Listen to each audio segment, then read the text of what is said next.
Hello everyone, আজকে সন্ধ্যাবেলা প্রচুর ক্ষুধা লাগছিল।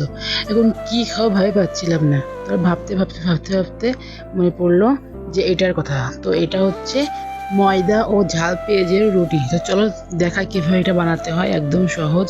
তো প্রথমে আমি ময়দা নিয়ে নিলাম, তারপর এর ভিতরে দিয়ে দেবো একটু পানি, তারপর পানি দিয়ে এটা ভালোভাবে মিক্সড করে নিব।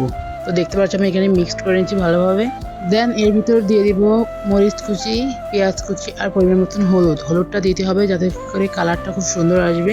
তো দিয়ে দিলাম, দিয়ে ভালোভাবে এগুলোকে একসাথে মিক্সড করে নিব। তো আর মিক্সড করা শেষ এবং এর ভিতরে দিয়ে দেবো এর ভিতরে পরিমাণ মতো একটু লবণ। তো দিয়ে ভালোভাবে মিক্সড করে নিব। তো তোমরা দেখতে পাচ্ছ এগুলোকে আমি ভালোভাবে মিক্সড করে নিচ্ছি। তো গাইস, এই ময়দার মিশ্রণটা বেশি পাতলা করলে চলবে না, বেশি ঘন করলেও চলবে না, মিডিয়াম মতন রাখতে হবে।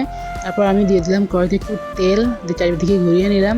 তারপর এর ভিতরে দিয়ে দিব সেই মিশ্রণটি, দিয়ে চারিদিকে চামচ দিয়ে মিলিয়ে দিব। তারপর মিলিয়ে দিয়ে এটাকে এপিট ওপিট করে ভালোভাবে ভেজে নিব। গাইস, নাস্তাটা যদি তোমাদের কাছে ভালো লাগে তাহলে অবশ্যই বাসায় বানিয়ে খেয়ে এবং কমেন্ট করে বলো তো কেমন হয়েছে। আর ভিডিওটা ভালো লাগলে লাইক করবেন, চ্যানেলটাকে সাবস্ক্রাইব করবেন, পেজটাকে ফলো দিয়ে দিও।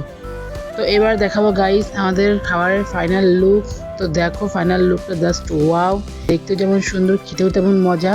আমি খেয়ে দেখাবো গাইস। ওয়াও, স্বাদটা যা অসাধারণ, একবারে পরোটার মতন লাগছিল গাইস, ঝাল ঝাল সুন্দর লাগছিল। তো আজকে ভিডিওটা এই পর্যন্ত, বাই বাই।